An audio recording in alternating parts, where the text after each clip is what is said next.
Alhamdulillah wassalatu wassalamu ala rasulillah wa ala alihi wa sahbihi wa man tabi'ahum bi ihsanin ila yaumidin amma ba'd.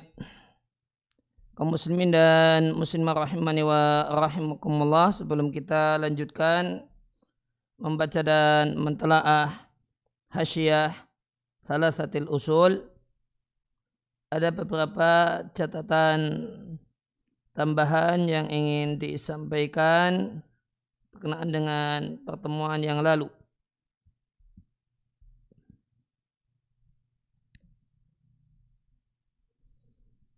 Yang pertama adalah di halaman 21 tentang hadis Anharul Jannati fi ghairi ukhdudin. Sungai surga itu tidak memakai cekungan. Di sini hadis terkait dengan hal ini diantaranya dijumpai di Al-Bidayah wa Nihayah karya Ibnu Katsir. Ada pembahasan tentang dzikru anharil jannati wa asyariha wa thimariha. Beliau sampaikan, kata Ibnu Katsir, wa qala Ibnu Mardawih. Ya, dikatakan oleh Ibnu Mardawih, jadi riwayat Ibnu Mardawih dari Muawiyah ibn Qurrah dari Anas bin Malik. Qala Rasulullah sallallahu alaihi wasallam, la'alakum tadhunnuna anna anharul jannati ukhdudun fil ardi. Boleh jadi kalian menyangka bahasanya sungai surga itu cekungan di bawah, cekungan di tanah. La wallahi, tidak, demi Allah, innala sa'ihatun ala wajil ardi. Namun yang benar, sungai surga itu berjalan di permukaan tanah. Ini marfu', diriwayatkan oleh Ibnu Mardawai secara marfu'. Ibnu Katsir mengatakan waqad rahu Ibnu Abi Dunya an Ya'qub ibn Ubaid an Yazid ibn Harun bihi mauqufan. Dan diriwayatkan oleh Ibnu Abi Dunya dengan bentuk mauquf.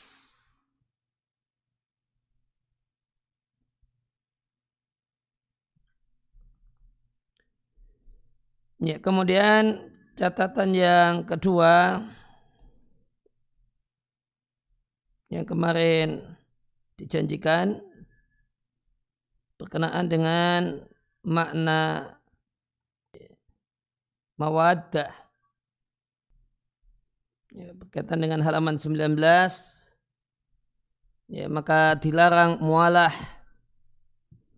dilarang memberikan keperpihakan kepada non-muslim. Dan yang dimaksud dengan mualah adalah muaddah.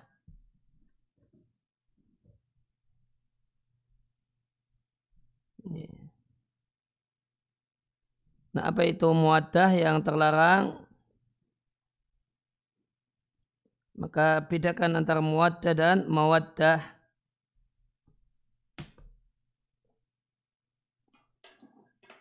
Ya, penjelasan bagus tentang hal ini ada di Fathu Dzil Jalali wal Ikram bi Syarhi Bulughul Maram karya Syekh Muhammad ibn Shalih Al-Utsaimin rahimallahu taala di jilid yang kelima. Di jilid yang kelima di Kitabul Janaiz.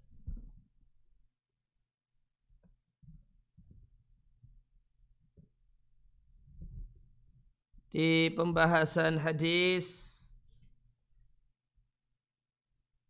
tentang meninggalnya Abdullah bin Ubay ibn Salul.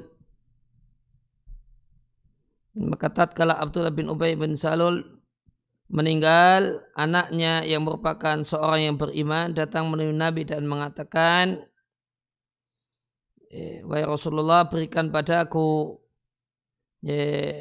gamismu, akan aku gunakan untuk mengkafani ayahku. Lantas Nabi memberikannya.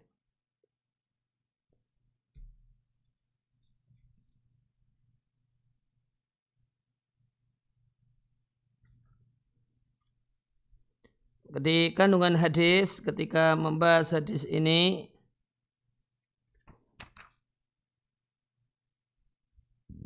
Ibnu Utsaimin rahimahullah ta'ala mengatakan ya, karena hadis ini menunjukkan rasa cinta Abdullah sang anak yang merupakan orang yang beriman kepada ayahnya ya, Abdullah bin Ubay bin Salul. Jadi anaknya namanya juga Abdullah. Abdullah bin Ubay ibnu Salul. Ibnu Utsaimin mengatakan anal mawaddah bil qarabati la tu'adu minal mawaddati fid dini. Ya, cinta karena alasan kekerabatan tidaklah terhitung cinta karena agama. Sisi pendalilannya karena Abdullah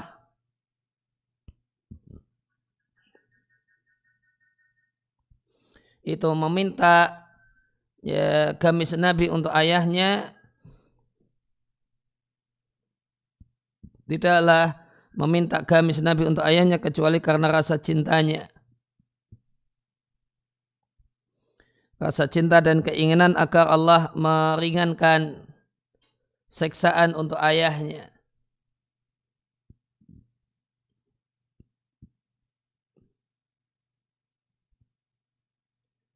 Maka kemudian beliau mengkaitkannya dengan ayat la tajidu qauman yu'minu billahi wal yaumil akhir yuwadduna man hadallah. Maka kata beliau, kata Ibnu Utsaimin rahimahullahu taala, anal muwaddah syai'un wal mahabbah at-tabi'iyah allati muqtadahal qarabatu syai'un akhar. Muwaddah itu satu hal dan mahabbah yaitu rasa cinta yang alami karena faktor hubungan darah dan kekerabatan itu sesuatu yang lain. Kemudian dia definisikan definisi muwaddah. Fal muwaddu, maka orang yang ada pada dirinya muwaddah walladhi yas'a fi talabil mawaddati aktsara mimma taqtadihil fitratu.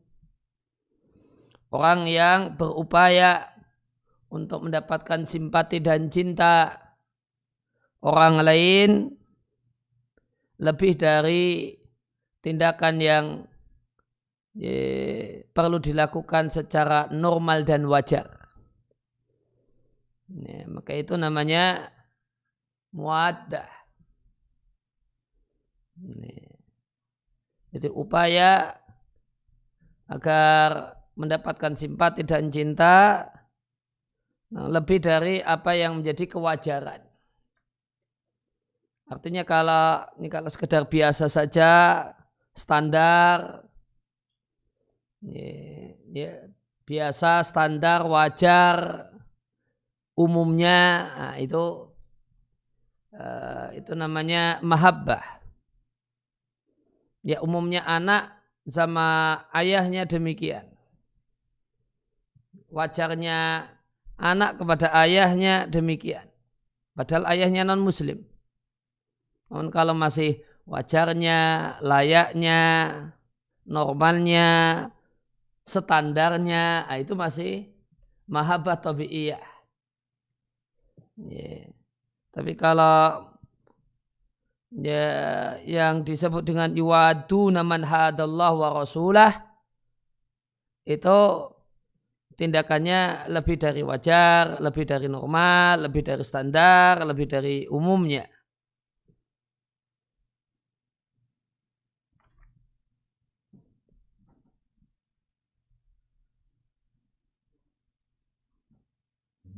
Kemudian di baris selanjutnya beliau meredefinisi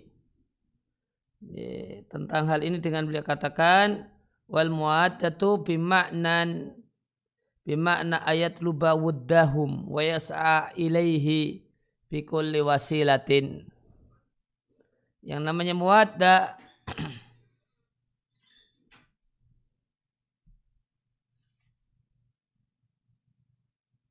yang namanya waduna man hadallaha itu artinya adalah berupaya untuk mendapatkan simpati dan cinta mereka, yas'a ilaihi, dan berupaya untuk mendapatkannya bikulli wasilatin, dengan semua sarana yang bisa ya, untuk kemudian ya, mendapatkan cinta, simpati dan perhatiannya. Nah, ini disebut muaddah.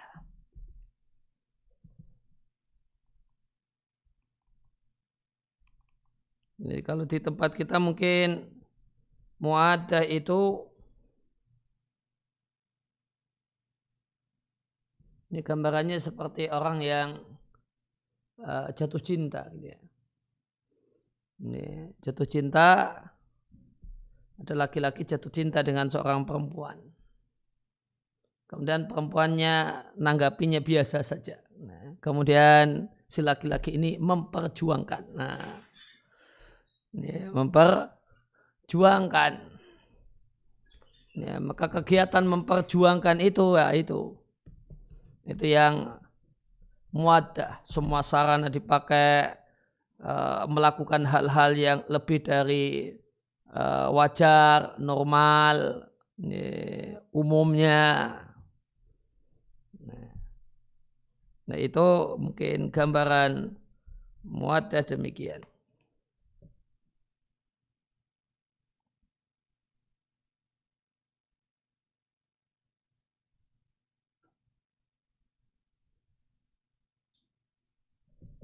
Itu penjelasan bagus dan menarik dari Syekh Ibnu Utsaimin di Fathah Dzil Jalali wal Ikram.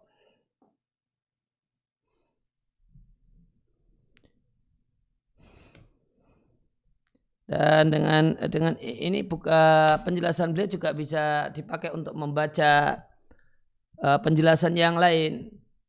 Itu penjelasan yang lain tentang bedakan antara mahabbah tabi'iyah sama mahabbah ghair tabi'iyah.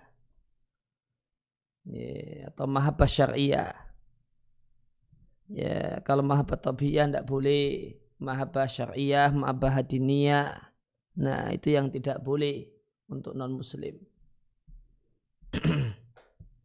Nah, mahabbah diniyah atau syar'iyah yang tidak boleh untuk non-muslim itu bentuknya seperti apa? Itu sering terlalu abstrak. Kalau berdasarkan penjelasan Syekh Ibnu Utsaimin rahimallahu taala, ya itu tadi yang disebut dengan muaddah itu tadi.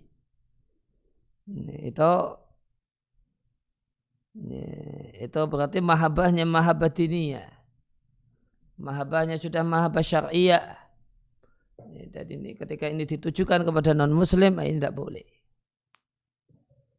Jadi kalau aktivitas yang wajarnya tetangga, sama kerabat, yaitu sama orang yang dikenal, ya, maka sikap-sikap itu sikap-sikap yang masih dalam batas boleh. Namun wajar, normal di sini, tapi ingat tolak ukurnya tolak ukur syar'i, bukan tolak ukur murni budaya. Maka mungkin sehingga di antara bentuk muaddah bisa kita katakan misalnya ucapan selamat pada non-muslim berkenaan dengan hari rayanya. Ini kalau pakai standar agama, ini sudah di atas kewajaran. Kalau wajarnya ya baik saja dengan tetangga, non-muslim, tidak perlu, tapi ya bisa jadi kirim makanan, kirim hadiah, menyapa dan seterusnya, tapi tidak perlu mengucapkan selamat ini dan itu. Itu di atas kewajaran. Dan yang boleh adalah yang sekedar wajar.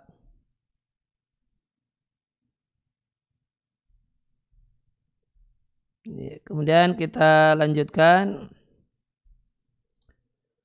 di halaman 25, kita masuk pada inti salasatul usul.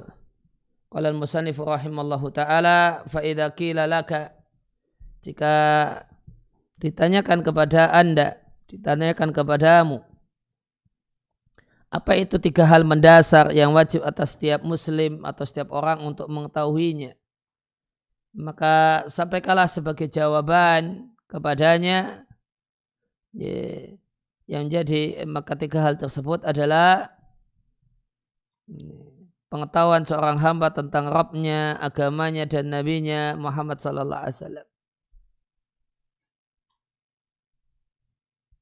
Dan jika ditanyakan padamu siapakah Rabbmu, maka katakanlah, maka jawablah, Rabbku adalah Allah, zat yang telah memelihara diriku dan memelihara semesta alam dengan nikmat-nikmatnya.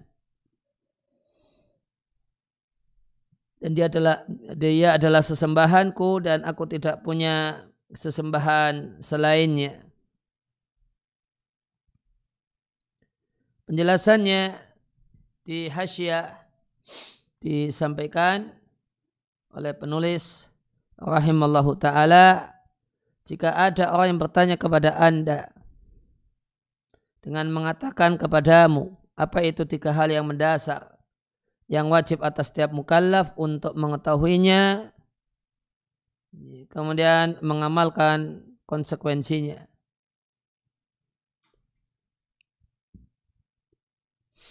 Maka tadi jawabannya mengenal Allah, mengenal Rabb. Caranya bima ta'arafa bihi, dengan hal-hal yang dengannya Allah mengenalkan dirinya kepada hamba. Allah kenalkan dirinya dengan menyampaikan sejumlah hal dalam kitabnya, dalam lisan Rasulnya sallallahu alaihi wasallam. Allah sampaikan tentang keesaannya, nama dan sifatnya. Dan mengenal Allah adalah aslul usuli, hal mendasar yang paling dasar. Wajib atas kita semua untuk mengetahuinya supaya kita menyembah Allah berdasarkan ilmu dan yakin. Tentang kemudian agama, mengenal agama. Agama adalah hal yang Allah memerintahkan kita untuk menyembahnya dengannya. Maka din adalah melakukan hal yang Allah wajibkan atas kita untuk melakukannya, dan meninggalkan hal yang Allah wajibkan kita untuk meninggalkannya. Dan ini adalah hal yang mendasar yang sangat penting.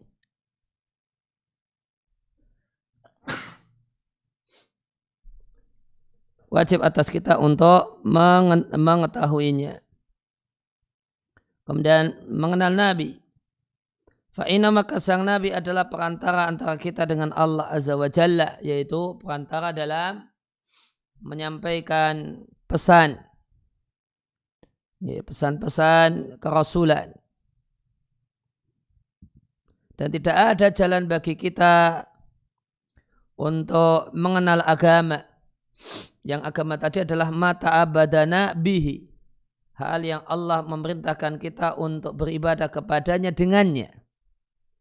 Ini sama dengan agama. Tidak ada jalan bagi kita untuk bisa mengenal agama atau ibadah kepada Allah kecuali dengan ajaran sang Nabi sallallahu alaihi wasallam. Dan sang Nabi meskipun beliau adalah manusia, namun urgensi mengetahuinya adalah dikarenakan urgensi mengetahui siapa yang mengutusnya dan ajaran yang dia diutus dengan membawanya. Maka di sini musannif rahimahullah ta'ala menyebutkan 3 hal yang mendasar ini secara global, kemudian wa dzakaraha ba'du mufassalatan, dan akan menyebutkan setelahnya secara rinci satu demi satu dalam rangka menyempurnakan kenapa ini dilakukan global kemudian rinci, dalam rangka terwujud faedah yang sempurna. Wa tansyitan lil qari'i, dan untuk menyemangati pembaca. Fa inna idza arafaha mujmalatan, karena jika seorang telah mengetahui tiga hal ini secara global, mengetahui lafadznya, kemudian menguasainya, maka tersisalah mutasyawiqan, penasaran untuk mengetahui makna kandungannya. Wahadi, dan poin ini adalah yang menjadi maksud dari hadhihin nubdah, tulisan ringkas ini. Wa ma taqaddama minal masail, adapun masail-masail yang telah lewat, maka kata beliau fala'alla ba'da talamidhihi qaranaha biha, maka kemungkinan besar sebagian murid Syekh Muhammad menempelkannya dengannya, menggandengkannya dengannya.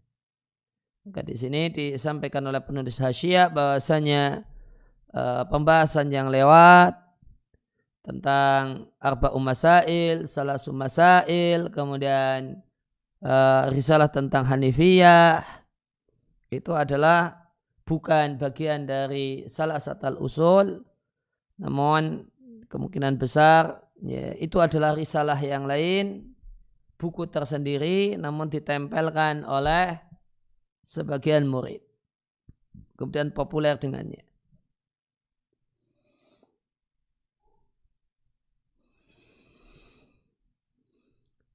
Ya, kemudian jika ditanyakan padamu siapakah Rabbmu, ini adalah suru'un mulai merinci tiga hal yang mendasar yang telah lewat secara global. Maka disebutkan di sini secara rinci. Faka'annahu qal, seakan-akan penulis mengatakan ya, hal mendasar yang pertama dari tiga hal yang mendasar dalam agama yang wajib atas seorang hamba untuk mengetahuinya. Jika ditanyakan kepada Anda, jika qala laka qailun, ada orang yang bertanya, man rabbuka, ay man khaliquka, siapakah yang menciptakanmu dan berikan rezeki kepadamu dan sesembahanmu yang engkau tidak punya sesembahan selainnya. Maka jawablah, Rabbku adalah Allah yang menciptakanku dan dialah yang memilikiku dan dialah yang sesembahanku. Dialah yang menciptakanku dari ketiadaan dan dialah yang memeliharaku dengan berbagai macam nikmat, baik nikmat zahirah sama dengan nikmat dunia, sama dengan nikmat fisik, sama dengan dalam bahasa Ibnul Qayyim nikmat muqayyadah, ya, berupa bernapas, makan, minum. Nah, demikian juga Allah memelihara makhluknya, dan ini pemeliharaan khusus untuk orang-orang yang beriman dengan nikmat batinah. Nikmat batin sama dengan nikmat agama, sama dengan nikmat akhirat, sama dengan nikmat mutlaqah. Ya, berupa diberi kemudahan ya, untuk taat, diberi kemudahan untuk melakukan amal kebajikan, dan seterusnya.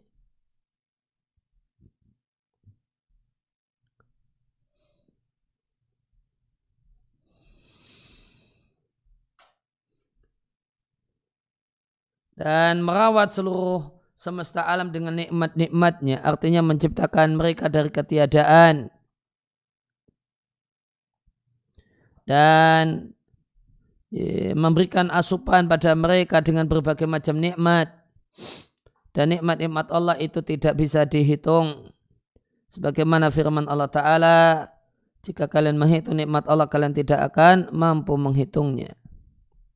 Maka Allah memiliki nikmat al-ijad, menciptakan dari ketiadaan, nikmat tardiyah, memberi asupan, dan semua nikmat-nikmat Allah yang nampak ataupun yang tersembunyi. Allah Ta'ala berfirman, hal ata alal insani hinu minad dahri lam yakun syai'an madhkura. Ya, tidakkah ata alal insani terjadi pada, ini telah berlalu pada seorang manusia, hinu minad dahri, waktu yang lama, lam yakun syai'an madhkura, dia itu bukanlah sesuatu yang bisa disebut alias tidak ada. Makna ayat madha alaihi zamanun tawilun, bukankah telah berlalu masa yang panjang, minal usuri wad duhuri, ya, masa dan masa yang panjang, lam yakun fiha syai'an madhkura, yang dalam masa tersebut manusia itu tidaklah menjadi sesuatu yang bisa layak untuk disebut madhkuran ay mawjudan, ya, sesuatu yang ada. Bahkan di masa yang lama itu manusia itu ma'duman, tidak ada. Hanyalah Allah yang menciptakannya dari ketiadaan, kemudian memberikan padanya rezeki berupa berbagai macam nikmat, tujuannya supaya manusia menyembah Allah semata. Bahwa ma'budi, dan Allah adalah sesembahanku dan aku tidak punya sesembahan selainnya. Artinya semata-mata dialah ma'luhi, sesembahanku, tidak yang lainnya. Sebagaimana Allah Subhanahu wa taala adalah al-munfaridu, satu-satunya yang mencipta, memberi rezeki dan mengatur, maka dia Allah adalah satu-satunya yang berhak untuk disembah, semata dia tanpa yang lainnya. Dan ini adalah madlul kandungan kalimatul ikhlas, yaitu la ilaha illallah. Kalimatul ikhlas salah satu nama dari la ilaha illallah. Kalimatul ikhlas, kalimatul tauhid, kalimatul taqwa, itu semua maknanya adalah ucapan la ilaha illallah.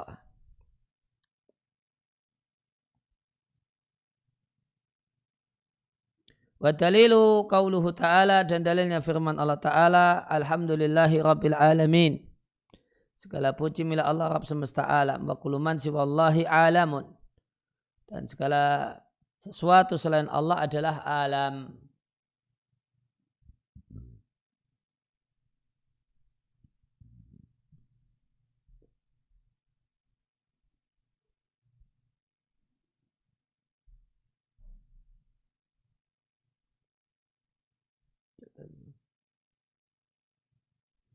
Ya, alhamdu adalah menyanjung pihak yang dipuji, ma'a dalam keadaan mencintainya, memuliakan dan mengagungkannya.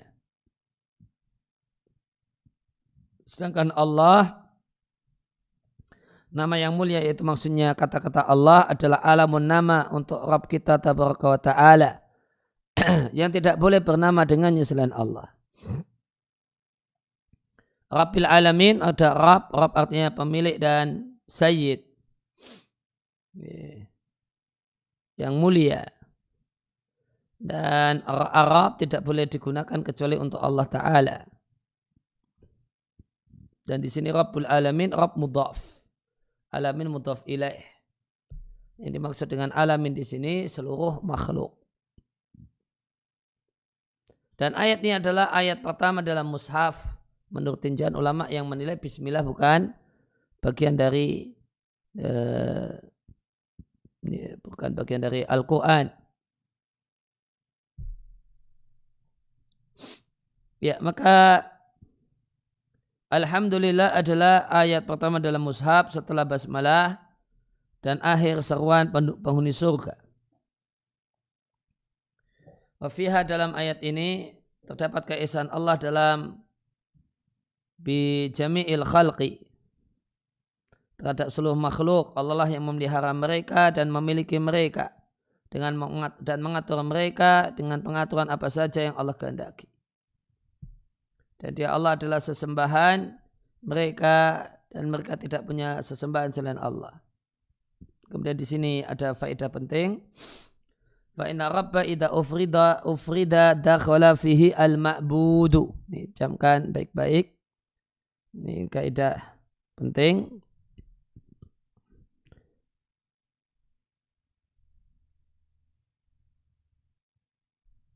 Bahasanya kata-kata Arab jika disebut sendirian tanpa Allah atau tanpa ilah, maka masuk dalamnya ma'bud, sesembahan.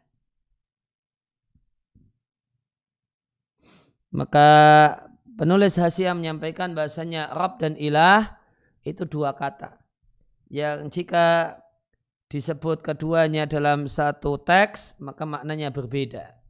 Ilah artinya yang disembah, Rabb artinya yang mencipta, yang memiliki dan mengatur jagat raya.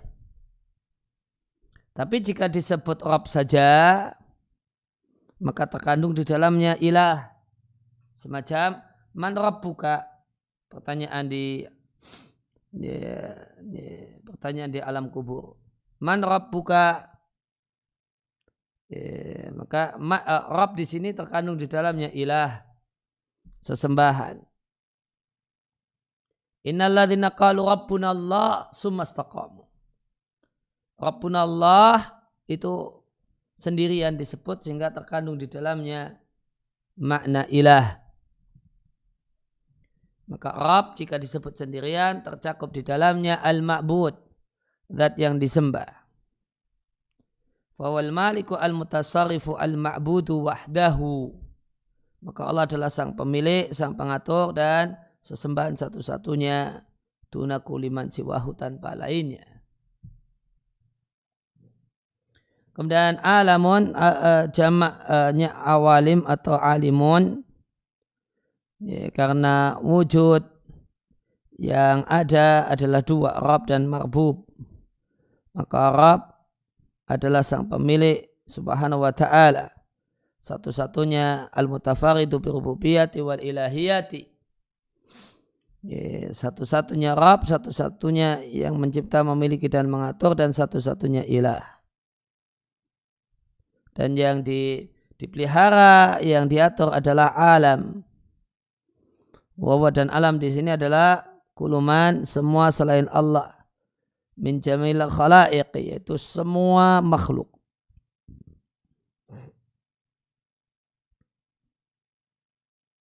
Wa ana wahidun min dzalikal alam, dan aku adalah satu dari alam itu. Ai wa ana ayyuhal insanu, maka wahai manusia, aku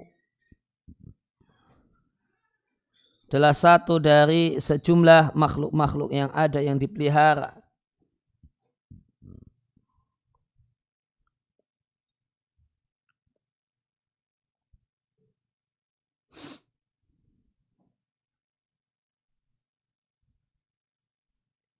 Al-muta'abbadah, yang diperintahkan untuk beribadah.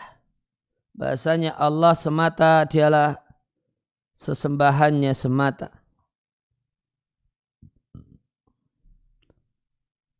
Kemudian jika disampaikan kepada Anda, bima arafta rabbaka, dengan cara apa Anda mengetahui Rabbmu, maka katakanlah dengan ayatnya dan makhluk ciptaannya.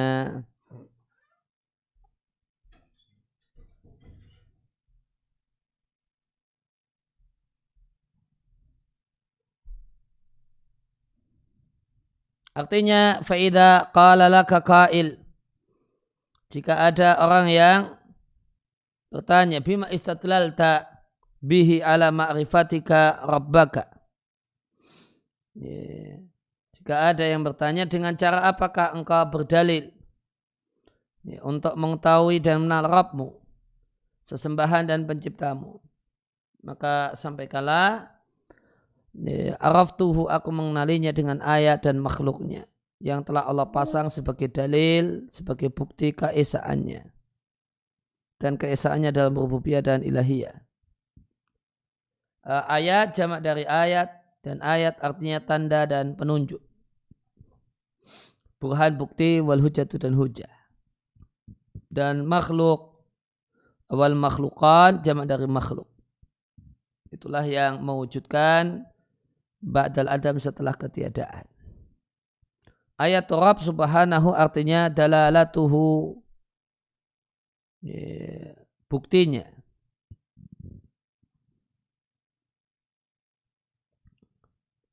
Dalalah, bukti yang menunjukkan padanya. Wa barahin, dan burhan, bukti yang alati biha ya'rifuhu al-ibad, yang dengannya maka para hamba mengenalinya, mengenali Allah.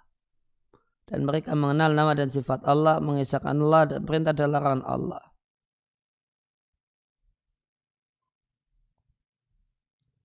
Wal ayatu al-iyaniyah al-khalqiyah, dan ayat yang bisa dilihat dengan mata yang merupakan ayat yang fisik, memikirkannya dan berdalil dengannya, ya dulu menunjukkan mata dulu alaihi, menunjukkan hasil sama dengan hasil dari ayat Allah yang qauliyah wa sam'iyah.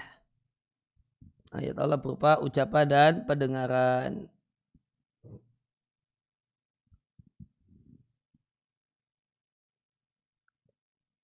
Dan Rasul itu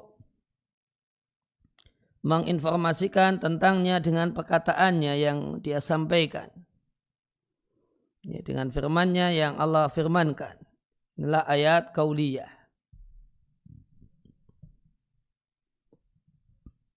Maka mereka mendalil hal itu dengan maf'ulat, dengan objek perbuatan Allah itu makhluk,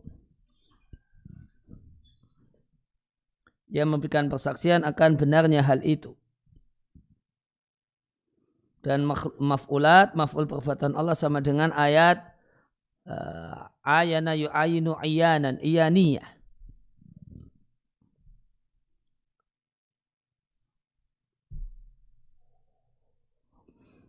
Ya, maka di sini disampaikan ada dua jenis ayat Allah. Yang pertama ayat khalqiyah, nama lainnya iyaniyah.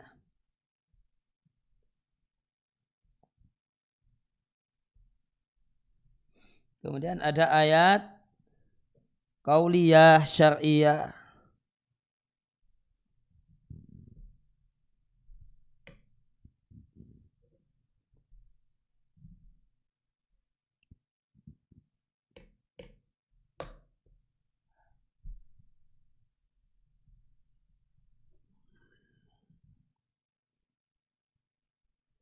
Ya, maka hasil dari ayat khalqiyah sama ayat kauniyah itu sama.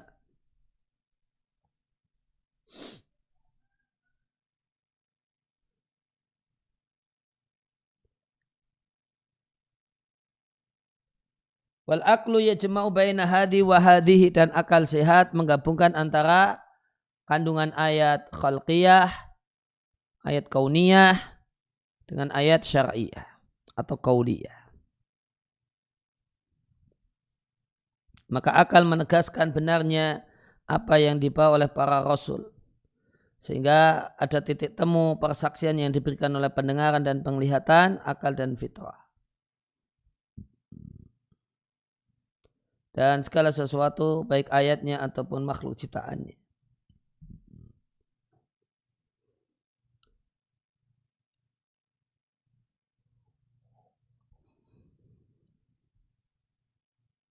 Ya, maka fatattafiqu syahadatu sam'i wal basari, maka terjadilah keselarasan persaksian pendengaran dan penglihatan, akal dan fitrah, dan segala sesuatu dari ayat dan makhluk Allah. Wa intaqa, meskipun kecil.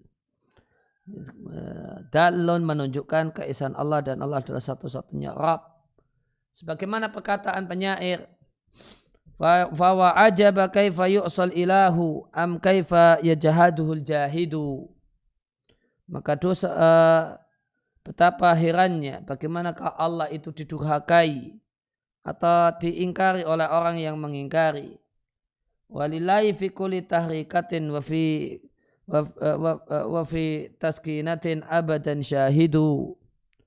Dan Allah memiliki saksi dalam setiap gerak dan setiap diam. Wa fi kulli syai'in lahu ayah tadullu ala annahu wahidu. Dan segala sesuatu itu menjadi ayat bagi Allah yang menunjukkan kalau Allah adalah zat yang esa.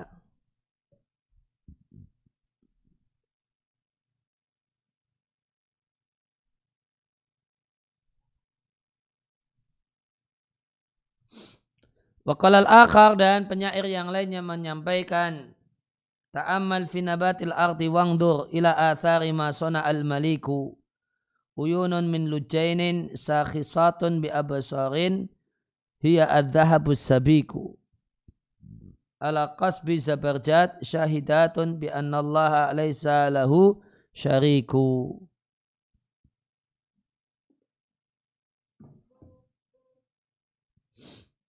Renungkanlah tumbuh-tumbuhan bumi dan lihatlah Al-athari masona, jejak apa yang dibuat oleh al-maliku sang raja. Uyunon, mata air, min lujain, dari perak.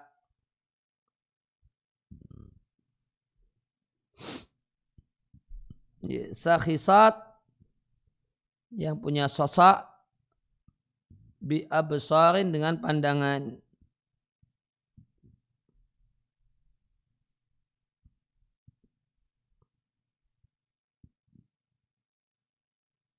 Itulah dia adalah adz-dzahabus sabiku, emas yang sabiku tercetak kalau nggak salah.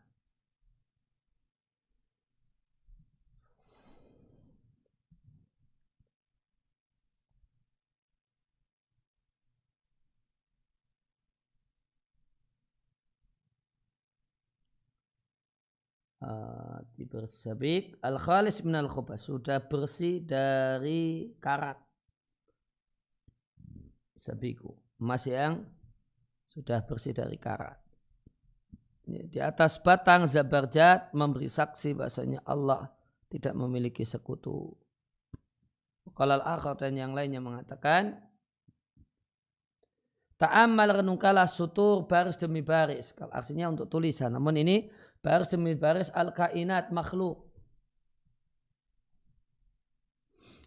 Fa'inna minal maliki, maka sesungguhnya makhluk itu berasal dari sang raja yang paling tinggi. Ilaika rosailu, sebagai surat cinta kepadamu. Qad khatta fiha law ta'amalta khattaha. Allah telah gariskan padanya, seandainya engkau merenungkannya garisnya. Ala kullu syai'in ma khalallaha batilu. Ngalah bahasanya, kalau sesuatu selain Allah itu sia-sia atau itu batil. Selain Allah itu batilun batil.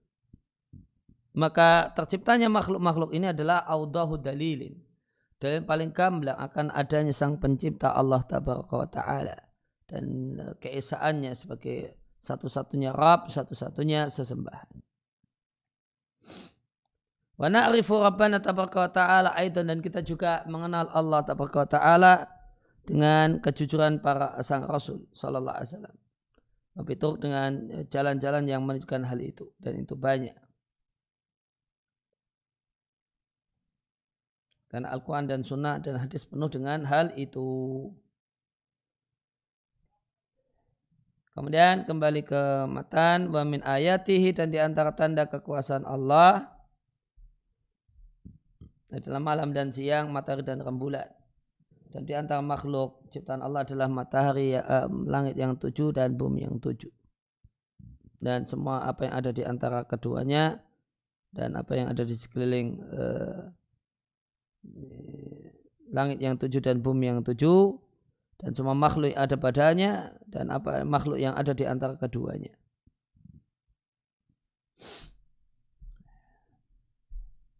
Maknanya, wa min a'dhamil ayatil musyahadati bil absar, di antara ayat yang paling penting yang bisa dilihat dengan pandangan adalah malam dan siang. Dan malam itu mendatangi siang dan menutupinya, seakan-akan tidak pernah ada siang. Kemudian datanglah siang mengusir atau membuat pergi gelapnya malam. Hatta sampai-sampai seakan malam itu tidak ada siapa-siapa. Maka datangnya ini dan perginya itu dengan tata cara semacam ini, maka rupa yang bisa disaksikan ini dalam menunjukkan a'dhama dalalatin, dengan penunjukan atau yang sangat besar. Dalam a'dhama dalalatin, maka menunjukkan dengan sebesar-besarnya akan keesaan sang pencipta dan yang menciptakannya. Kemudian wa min ayati a'dhami ayati al-musyahadah, dan di antara ayat Allah yang paling agung yang bisa disaksikan dengan pandangan mata adalah matahari dan rembulan. Dan status keduanya tetap berjalan dengan perjalanan yang betul-betul teliti ini. Maka matahari tidaklah sepatutnya dia mengejar rembulan, tidak pula malam mendahului siang, karena semuanya dalam garis edaran yang telah ditentukan. Maka ini menunjukkan a'dhamad dalalat dengan sisi pendudukan yang paling penting tentang keesaan ala wahdaniyati mujidiha, keesaan yang menciptakannya yaitu Allah Ta'ala wa taqaddasa.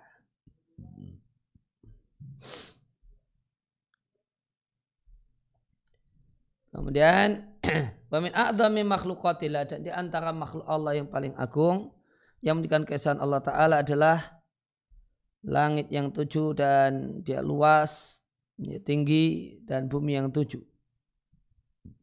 Wa amtidaduha, dan terhamparnya dan luasnya penjurunya.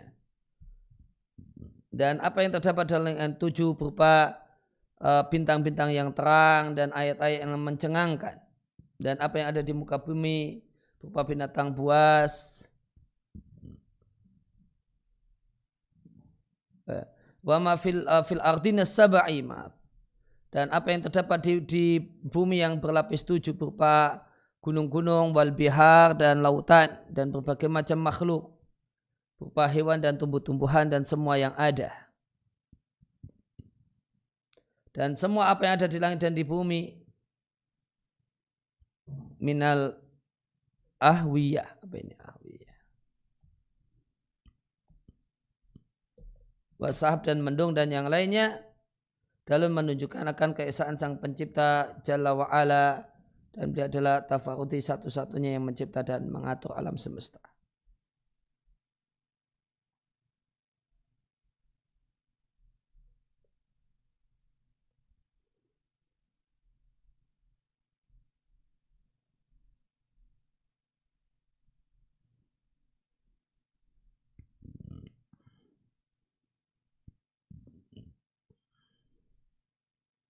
Ahwiyah jamak dari hawa, udara. Nal ahwiyah udara dan mendung. Dan yang lainnya itu semua menunjukkan keesaan Sang Pencipta Jalla wa Jalaluhu, dan dialah satu-satunya yang mencipta dan mengatur.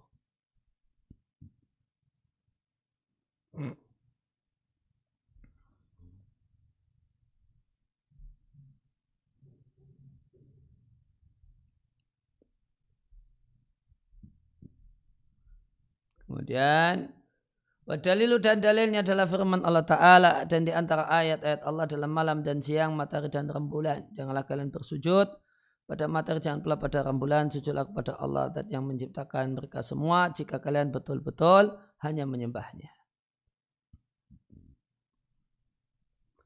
Maknanya wa min hujaji, di antara hujah keesaan Allah Ta'ala dan bukti keesaan Allah Ta'ala yang menunjukkan apa yang disampaikan oleh musannif dalam mata'arafa bi ta'ala ilaina, perkenalan yang Allah berikan kepada kita dengan makhluk yang kita saksikan, di antaranya adalah malam dan siang.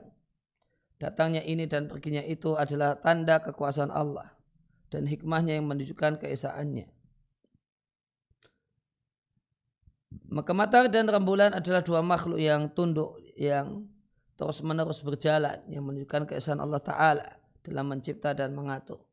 Dan ini adalah sisi pendalilan musannif dengan ayat ini dalam hal ini.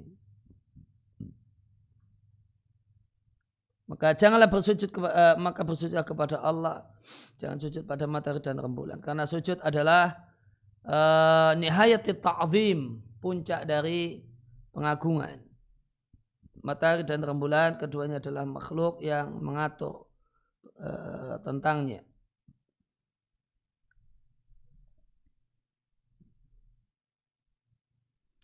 Ya, karena sujud adalah pengagungan, puncak pengagungan. Matahari dan rembulan dua makhluk yang Allah itu bisa mengatur-ngatur padanya, dan Allah akan menimpakan kepadanya perubahan. Ini dengan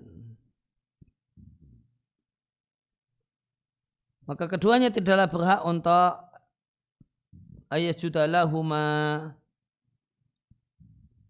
bersujud kepada keduanya, matahari dan rembulan.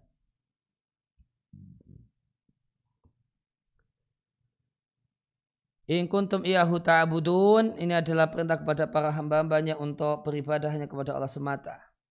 Sebagaimana dia Allah adalah satu-satunya yang menciptakan malam dan siang, matahari dan rembulan dan seluruh makhluk. Maka dia yang berhak untuk menyembah ini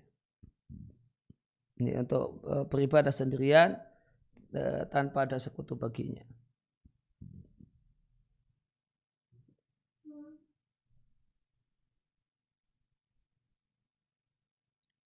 Kemudian yang keempat, ya.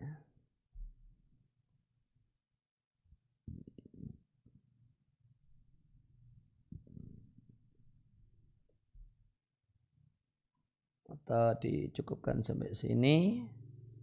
Untuk ayat seterusnya atau tambah satu ayat aja. Wa qaulu ta'ala, dan firman Allah Ta'ala, sesungguhnya Rabb kalian Allah adalah zat yang menciptakan langit dan bumi 6 hari. Kemudian istiwa di atas arsy. Allah tutupkan malam pada siang, mengejarnya dengan cepat. Matahari dan rembulan dan bintang-bintang seluruhnya tunduk terhadap perintah Allah. Allah, ingatlah bahasanya milik Allah hak mencipta dan mengatur. Maha berkah Allah Rabb semesta alam.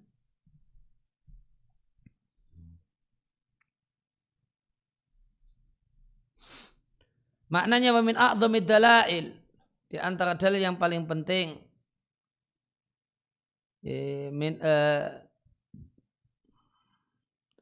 al-mu'arifat, dan hal yang mengenalkan, yang dengannya Allah Subhanahu wa ta'ala memperkenalkan dirinya kepada para hamba-hambanya. Ada pencipta langit dan bumi tanpa ada contoh sebelumnya. Kemudian Allah telah ukur makanan pokoknya selama 6 hari. Wa aslul khalqi, dan makna asal dari penciptaan adalah ijadul ma'dum, mewujudkan sesuatu yang semulanya tidak ada. Ala takdir, supaya kemudian tetap dalam satu ukuran. Apa itu terusnya? Ala takdirin wastiwain, sempurna. Wastiwain dan sempurna. Dan Allah menciptakannya tanpa dasar sebelumnya, tanpa permulaan sebelumnya.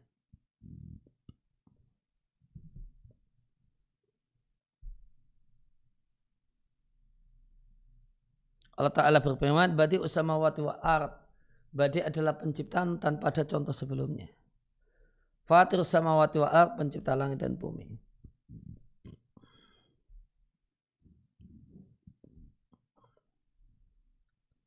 Kemudian Allah istiwa, yaliku yang layak bagi kemuliaan dan keagungan Allah.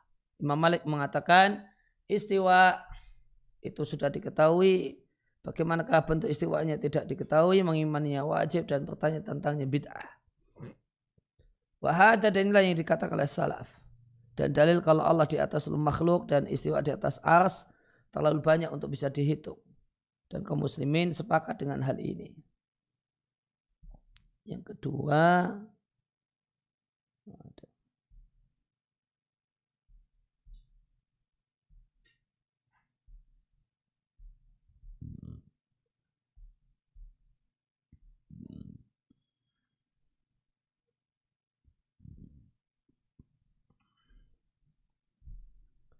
mana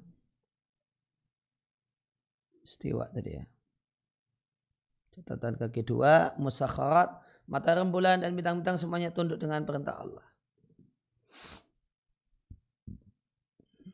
Atau yatlubu hati saya, mengejarnya dengan cepat. Ayati bilaili, mendatangkan malam. Lantas dengan malam Allah menutupkan siang dan memakaikan siang padanya sehingga pergilah, hilanglah cahayanya. Dan Allah tutupkan siang dengan malam. Maka siang mengejar malam dan mencarinya dengan cepat.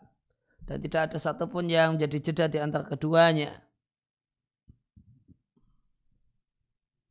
Dan yang satu tidaklah bisa mengejar yang lain. Matahari tidak bisa mengejar malam, tidak bisa mengejar siang, dan sebaliknya. Ya, semuanya musakharat. Musakharat maknanya mudallalat, yang dihinakan. Mengalir pada jalurnya dengan perintah Allah, tidak mendahului dan tidak kemudian membelakangi. Dan jika Anda jumpai alam semacam ini engkau jumpai al-asani nidhami wa atamihi. Engkau jumpai dalam penataan yang terbaik dan paling sempurna. Wa adallahu, dan yang paling menunjukkan, yaitu paling menunjukkan adanya sang pencipta jalla wa ala, keesaannya dan kekuasaannya, sempurnanya ilmunya dan hikmahnya. Alalul khalq wal amr, artinya dia Allah adalah satu-satunya yang mencipta, sebagaimana dialah satu-satunya yang mengatur. Tidak ada sekutu bagi Allah dalam penciptaan, sebagian tidak ada sekutu baginya dalam dalam perintah-perintahnya. Lawal khalqu kullu, seluruh makhluk atau penciptaan itu bagi Allah, seluruh perintah itu juga hak Allah. Dan di tangan Allah kebaikan seluruhnya. Dan dia Allah adalah maha kuasa atas segala sesuatu. Innama amru adalah perintah Allah, jika menginginkan sesuatu Allah ucapkan kun, maka fayakun, maka terjadilah.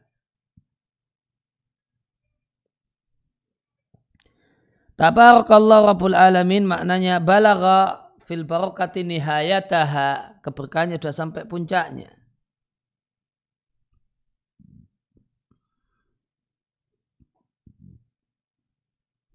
Ilahul khalqi, pencipta makhluk dan pemiliknya, dan yang mengatakan segala macam kebaikan padanya dan mencegah berbagai macam makari, kesusahan dari mereka. Yang al-mutafarid, satu-satunya yang menciptakan dan mengatur. Ala, ingatlah, la ilaha illahu la ilaha illahu wala rabba siwahu, tidak ada ilah kecuali dia Allah, tidak ada Rabb kecuali selain dia Allah.